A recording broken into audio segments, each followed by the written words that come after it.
근데 문제는 살기는 더럽게 오래 사네. 몇 명 낳지도 않은 우리 애들이 어떻게 우리 부모들을 부양해 주겠습니까? 어림없어요. 결국 뭐냐? 이 베이비붐 세대들은 자기 노후는 각자 알아서 각자 도생하는 수밖에 없다는 거예요. 일본은요, 평균 수명이 남자가 81세, 여자가 87세. 우리나라는 남자가 80세, 여자가 86세. 일본과 1년 차이예요. 근데 몇 년 전에 신문 보셨는지 모르겠는데 몇 년이 지나면요, 우리가 일본을 제끼고 세계에서 최장수국이 된대요. 그래서 놀라가지고 왜 그런가 봤더니 건강보험이 우리나라처럼 보급이 잘 된 나라가 없다는군요.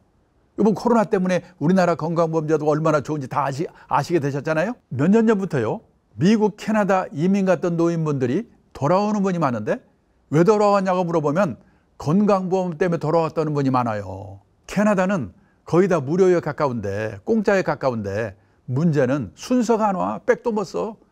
그래서 캐나다에서는 농담으로 기다리다 죽는다고 그러잖아요. 미국은요, 오바마 대통령이 우리나라처럼 모든 국민에게 건강보험제도 실시하려다 못했잖아요. 그래서 재미교포 중에는 건강보험 없는 사람도 많대요. 그 사람들은 맹장 수술 하나 하는데도 3천만 원, 4천만 원. 미국에서는 돈이 없어서 죽는답니다.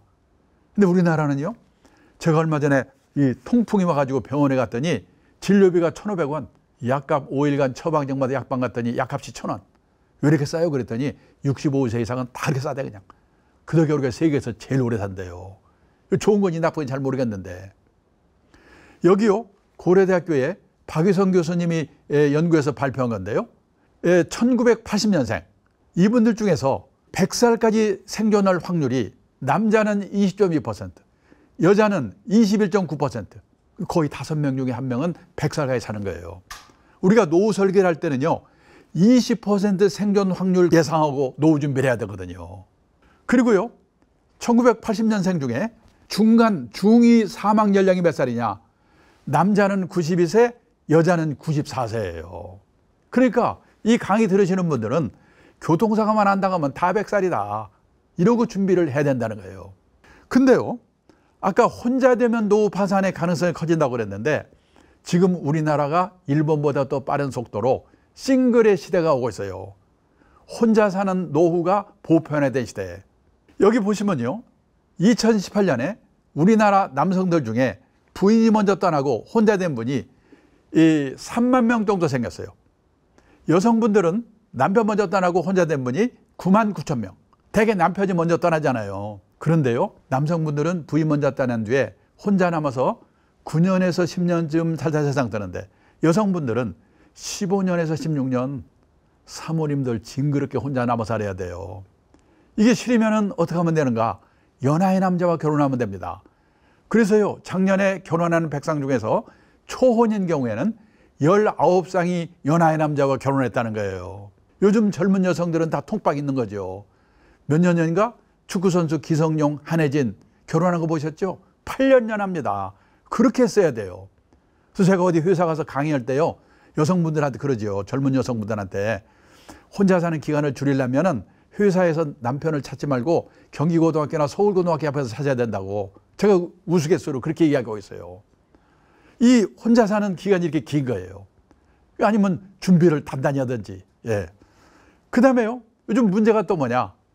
결혼했다 이혼한 분들 돌싱 유행이잖아요.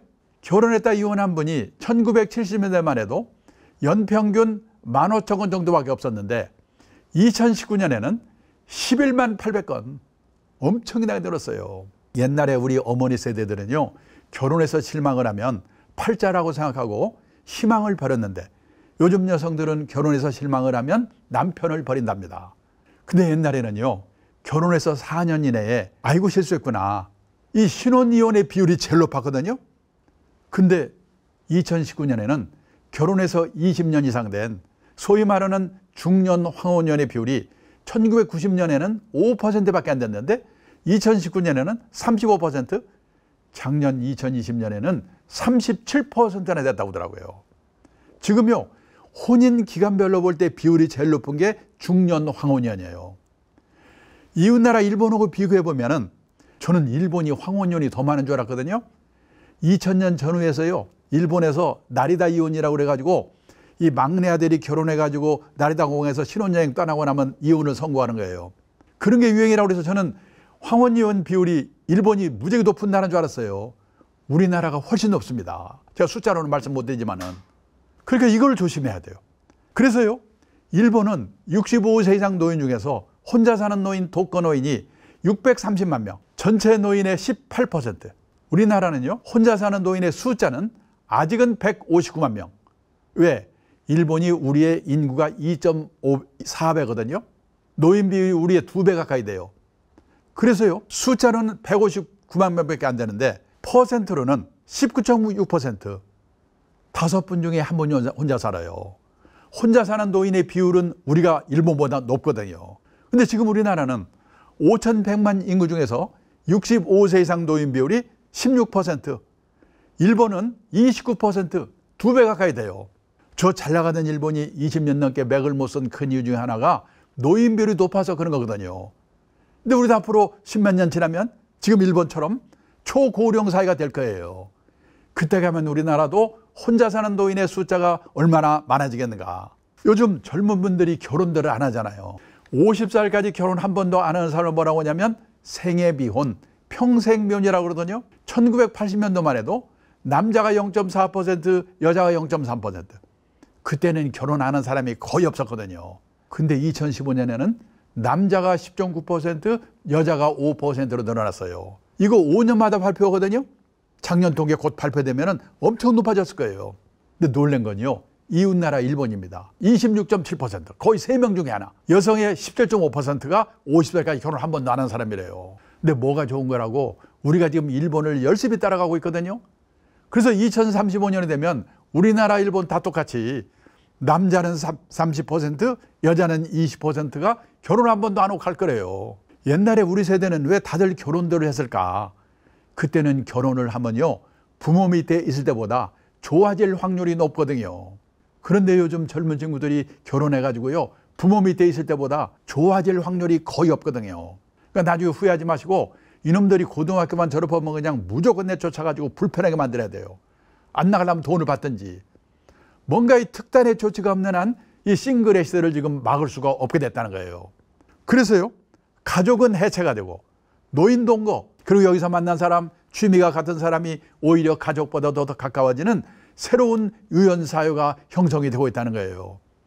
이거는 좋고 나쁘게 문제가 아니라 세상이 이렇게 바뀌고 있는데 나는 앞으로 더 그런가 생각해 보셔야 돼요. 지금 우리나라는요, 인구가 5,100만, 가구 수가 여기는 2,020만 가구인데 작년에 또 늘어가지고 2,100만, 오늘 아침 신문 보니까요, 뭐 2,300만 가구까지도 늘어났대요.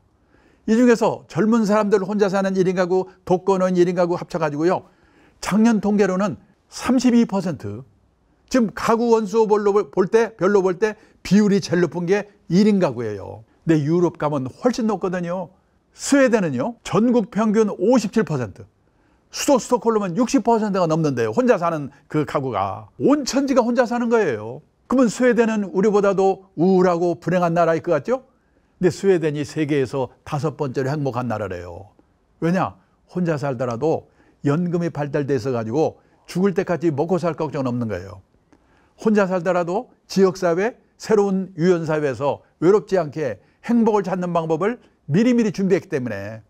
문제는 우리도 이렇게 가고 있는데 나는 앞으로 어떻게 할 건가 잘 생각해 보셔야 돼요. 제일 중요한 게 먹고 살아야 되잖아요. 연금이에요.